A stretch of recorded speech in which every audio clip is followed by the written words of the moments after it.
Hi folks, as you know on this channel I do often talk about future cameras and lenses. Sometimes I do leak images and specs of those cameras and lenses, and I also know for a fact that many companies are following this channel, even if it's a small channel, but it's growing, and I also have a long history on my website, so I know they are following me. And today I want to take the chance to send a message to one of the companies, specifically Sony. Also because I'm mainly a Sony shooter. I use the Sony a7R5 for my work and also for those quick vloggings. I'm using the camera so it can do it all, and I'm super happy. And like, I know every manufacturer has its quirks, so it's not Sony has quirks, Canon, Nikon, so I'm never going to do a rant against a company, but just suggestions. And today I saw something that really triggered my need to make this video for Sony. And basically first I want to show you the video and then kick off the discussion. Here you see a video posted on Facebook where you can see the Sigma 300 600mm E-mount lens on the Nikon Z8 using a cheap third-party adapter and the Sony 2x teleconverter. As you can see, the Nikon has full autofocus and can take continuous shots at full speed. And that video really triggered me because I think in the community of the Sony E-mount camera owners, this is something we know for years and something that is bothering us for years. Basically, third-party lenses, when used on a Sony camera, they have a cap at 15 frames per second when using continuous autofocus. And this is something we never understood why it was there in first place. This is simply a software limitation. There's no hardware reason for that.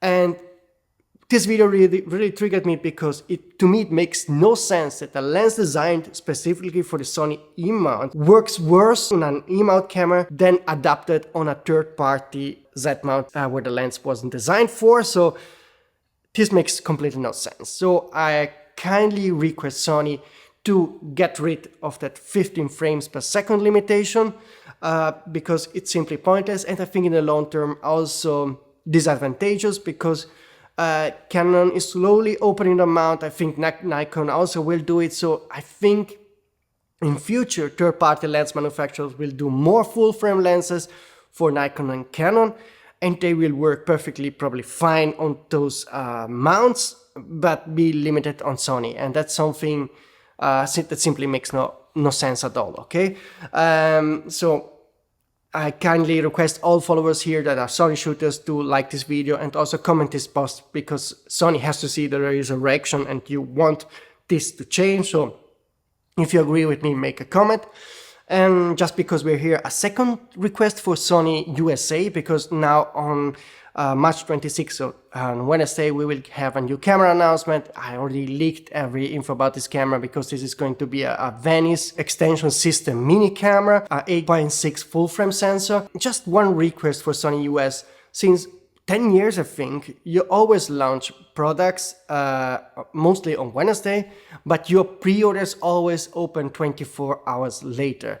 I just guess that this has to do with the fear of leaks. Because you don't want to send your material to stores and maybe then see them leaked before the announcement.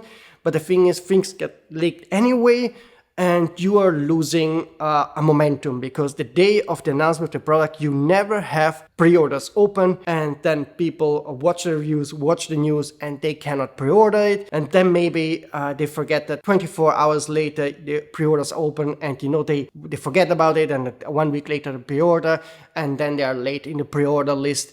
I think that's completely stupid. You're wasting some momentum, possible some pre-order options. You're not giving us Sony E-mount lovers that want to pre-order camera lens the possibility to pre-order it as early as possible so that we get it earlier than others. We'll make probably more pre-orders. We as customers will gain because we can pre-order the camera ASAP without having to wait, and if you forget and then you're late on your pre-order list, like on the Sony A12 that is now shipping, if you pre-order it now, only shipping probably by end of May or even June. And so give us the benefit to pre-order the camera. So while we are here, also do that. Then, of course, there would be a long request of other features I would love to see on a Sony camera. But today, this video triggered me that at least a 15 frames per second limitation has to be gone forever. Remove it. Just do a software update on every camera. Give us the full speed in continuous autofocus. If somebody has the Sony A9 III and can shoot 120 frames per second, the Sigma 300 600mm is a lens designed for sports wildlife. It would be perfect if you could use the full 120 frames per second and that you don't have to buy a Nel mount camera or even a third-party mount camera like the Nikon Z to get that benefit, okay, which makes completely no sense. Okay, this was really it. In my next videos, I will again talk about rumors with cameras and lenses probably coming in the next days, weeks, and months. So stay tuned, like this video to help me in the algorithm, and also subscribe to the channel to not miss any of the upcoming rumors. See you soon.